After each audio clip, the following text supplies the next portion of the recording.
Like the moon follows the sun, or shoes follow the socks.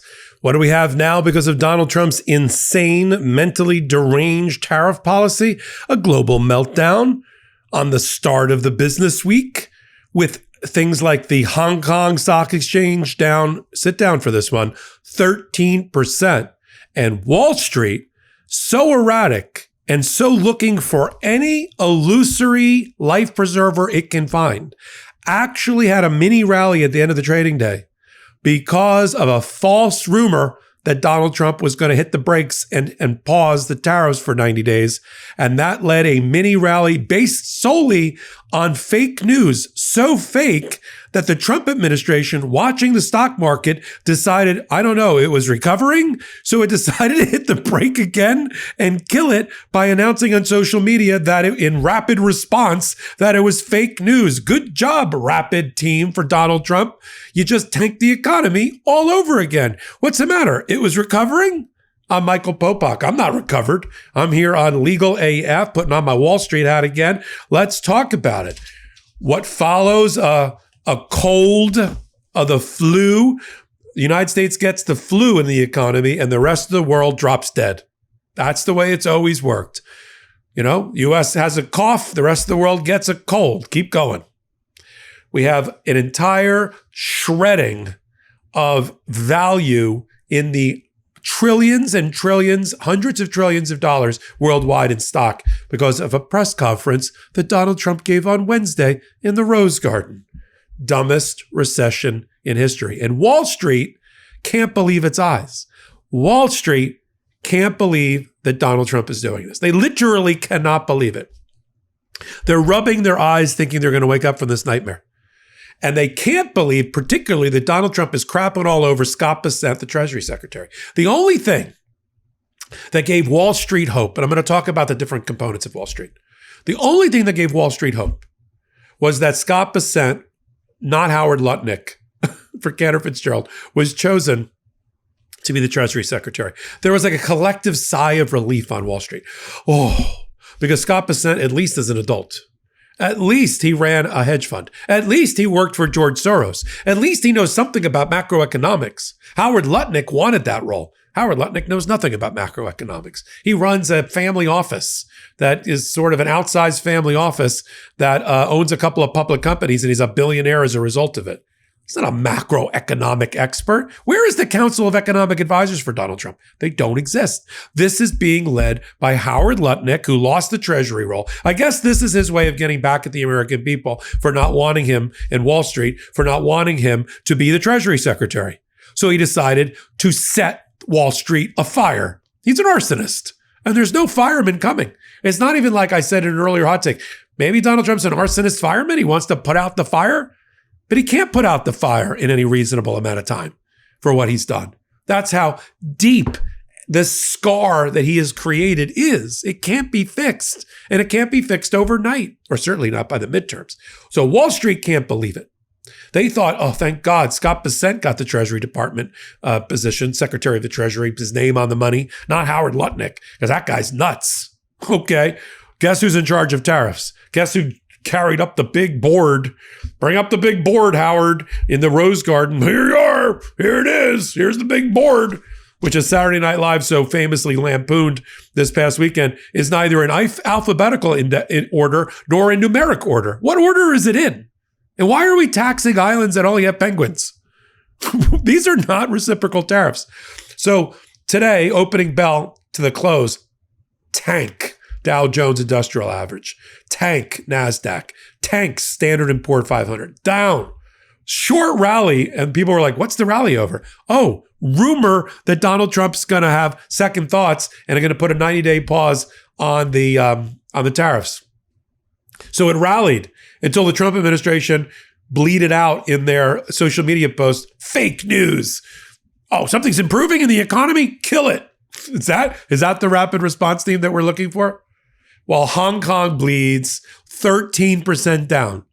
So if you had $100, you now have 87 under the Trump administration. This is the Trump economy. Remember it. Believe it. Sear it into your brain on the voting times. Now, the reason Wall Street's so pissed is that Donald Trump's not listening to Wall Street. Because if he listened to Wall Street and Scott Bessent, he wouldn't have opposed the tariffs. We thought, in reading the tea leaves, that Scott Bessent was at least the adult in the room that kept Donald Trump from firing the Federal Reserve Chairman. You want to see an instant depression? We got an instant recession in 24 hours. You want to see an instant depression to rival the 1930s? Fire the Federal Reserve Chairman, Jay Powell. Donald Trump was itching to do it. He was like itching, like the glitch.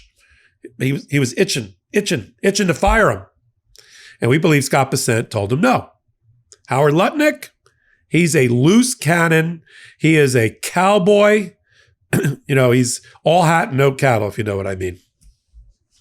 So Wall Street's like, what the F? In fact, Scott Bessent's phone blew up apparently during the Liberation Day on Wednesday because all the Wall Street people were like, what are you doing? And he's like, I'm not flying this plane. Okay.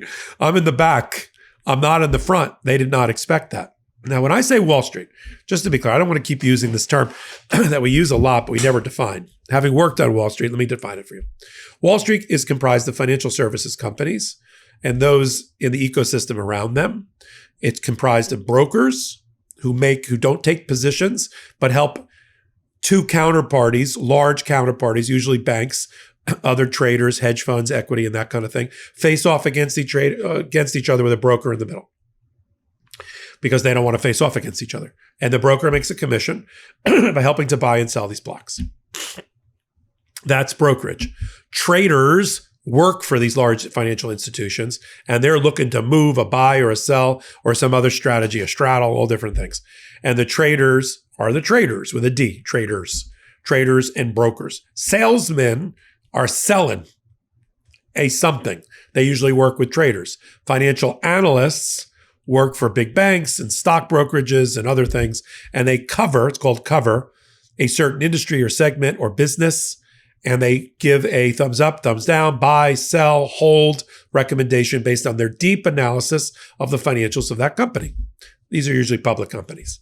So you've got all of that. That's what I've just described is primarily on the equity side, which is owning shares of stock of a publicly traded company in general. Then the bond side is the debt side.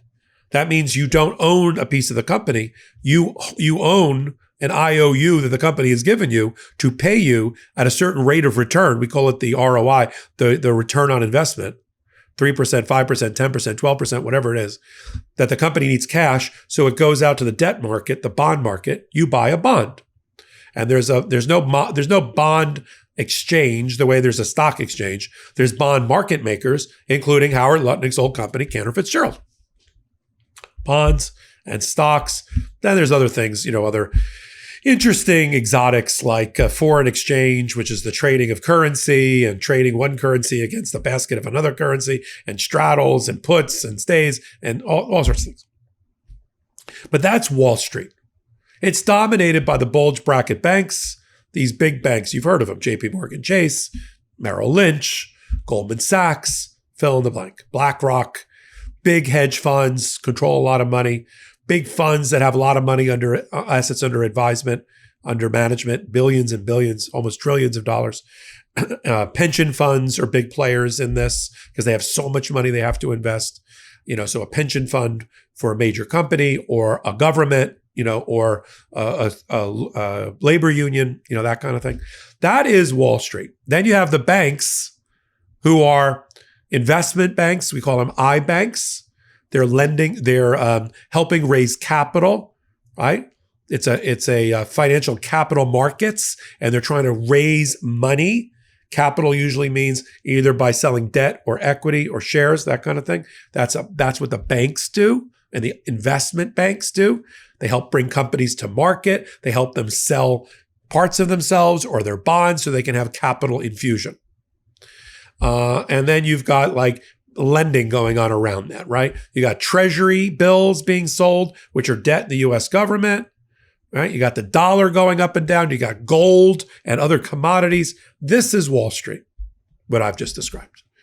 We shorthand it sometimes with the markets today, the financial markets today. That could be the equity markets, the debt markets, the bond markets, right? The treasury note market, the gold market, the pork bellies future market, you name it, orange juice market, orange market, that kind of thing. And so they reacted, thumbs up or thumbs down to Trump. And you could see how fragile they are right now. Because let's be honest, the stock market by and large is not ultimately based, it's only based in part on the fundamental economics of a company and its earnings. It's based a lot on the psychology, the optimism of the market. That's why a stock can be trading 3, 4, 5, 10, 15 times what it should be trading for based on its economics because of this hope, this future that gets baked in. And if you can spook the market, you end up in a bear market, which is where we're in right now. We're technically in a bear market. We're in a roaring bull market, which is what it sounds like. Running with the bulls. Things going up. Look at your 401k. Up, up, up. It had little spikes, but the trend line, if you took a ruler and ran it over the last 3-4 years of the Biden administration, it's up. You were here, coming out of COVID after Trump. You were here off my screen. Now you're here until Trump. And then Trump, you went up a little bit, 20% higher. I was excited. MAGA. He's a businessman. He knows what he's doing. And now, watch my hand. We're here. Almost off the screen. That's a bear market. You just lost everything that you made. And think how long it took you to recover and what it took for the Biden administration pumping $3 trillion into the market, into the public after COVID to get your stock portfolio back. It took several years. It's going to take several years. If anybody thinks you're going to get back your 20%, your 30%, your 40% you just lost, you're not. You may get it back in 2, 3, 4, 5 years or the next Democratic presidential administration. And for Donald Trump to look the American people in the eye and say, I'm doing this to return jobs to America. You know how long of a process that would be? He thinks he's going to do it with tariffs overnight? We're going to start importing jobs to America? First of all, we have enough jobs in America. Until Donald Trump, the unemployment rate was like below 3%. Now it's going to hit 5%. We had double digits during the 08 crisis and COVID. Well, is that where we're heading back to? Donald Trump seems to like that. What is it with the Republicans and screwing up the economy? Every time Obama's got to clean up after Bush and fix that economy. And we almost went out of business in 08 that he had to fix. Biden comes in after Trump. We're on life support. $3 trillion later, we're roaring. Oh, egg prices are a little too high. I don't like that. Let's vote for Trump and see what happens. Yep, now you see what happens. What he has damaged, Trump, he cannot fix before the midterms. So you need to fix it before the midterms. Register to vote now.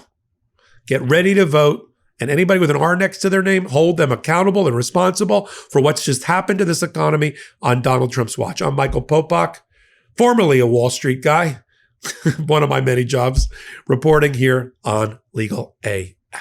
In collaboration with the Midas Touch Network, we just launched the Legal AF YouTube channel. Help us build this pro-democracy channel where I'll be curating the top stories, the intersection of law and politics. Go to YouTube now and free subscribe at Legal AF MTN. That's at Legal AF MTN.